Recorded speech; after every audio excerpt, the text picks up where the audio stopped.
কংগ্ৰেছে বিশেষকৈ এটা কথা বৰকৈ উল্লেখ কৰি আছে সামাজিক মাধ্যমত যে তেখেতে জুবিন গাৰ্গক ন্যায় প্ৰদান কৰিব। কিন্তু মই এইখিনিতে ক'ব বিচাৰোঁ যে আচলতে কাজিৰঙাৰ গড় হত্যা, তেওঁলোকে কাজিৰঙাৰ গড়খিনি সুৰক্ষা প্ৰদান কৰিব নোৱাৰিলে, তেওঁলোকে কাজিৰঙা যি আচলতে গড়কেইটাক ন্যায় প্ৰদান কৰিব নোৱাৰিলে। তো তেনে ক্ষেত্ৰত তেনে কংগ্ৰেছে জুবিন গাৰ্গক ন্যায় প্ৰদান কৰিব বুলি ভাবেনে নে জাষ্ট তেওঁলোকে এইটো আখুৱা পেলাবৰ কাৰণে বা মানুহক বিভ্ৰান্তিৰ সৃষ্টি কৰিবৰ বাবে এইটো আচলতে কি হৈছে ইয়াতে এটা দ্বিসংগীত মানে প্ৰকাশ পাইছোঁ।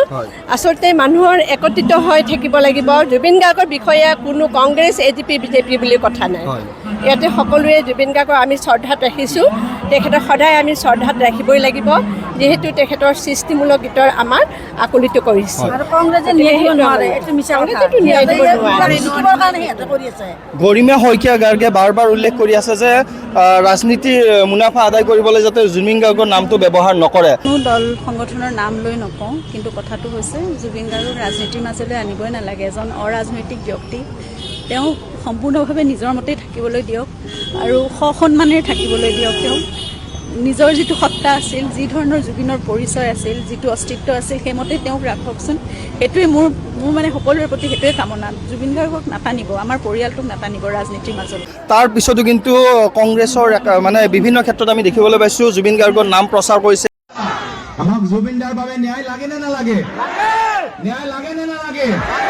হিমন্ত বিশ্ব শৰ্মা ডাঙৰীয়া জুবিনদাক ন্যায় দিব পাৰিবনে? জুবিনদাক ন্যায় দিব পাৰিবনে?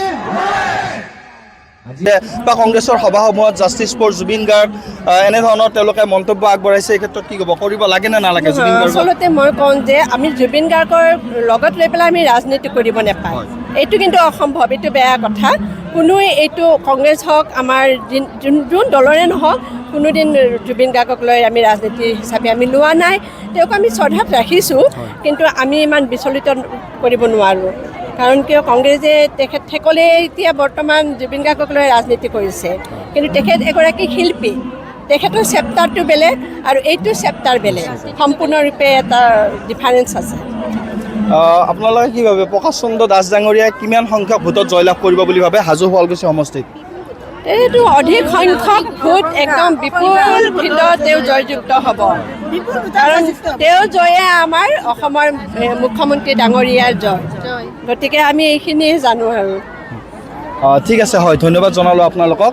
যিহেতু খন্তেক সময়ৰ পিছতে মুখ্যমন্ত্ৰী হিমন্ত বিশ্ব শৰ্মা ডাঙৰীয়া আহি ইয়াতে উপস্থিত হ'বহি, প্ৰস্তুতি সম্পূৰ্ণ তুংগত উঠিছে নিৰ্বাচনী প্ৰচাৰ চলাবৰ বাবে। বিশেষকৈ হাজো শুৱালকুছি সমষ্টিৰ NDAৰ যি প্ৰাৰ্থী প্ৰকাশ চন্দ্ৰ দাস ডাঙৰীয়া, তেখেতক সমৰ্থন আগবঢ়াবলৈ এই সমষ্টিটোৰ বিভিন্ন প্ৰান্তৰ পৰা সহস্ৰাধিক পুৰুষ, মহিলা, যুৱক যুৱতী সকলো ওলাই আহিছে। আমি পৰৱৰ্তী সময়ত আকৌ জানিবলৈ চেষ্টা কৰিম যে আচলতে কিমান সঁহাৰি বা প্ৰকাশ চন্দ্ৰ দাসক লৈ কিমান আশাবাদী জনতা হাজো শুৱালকুছি।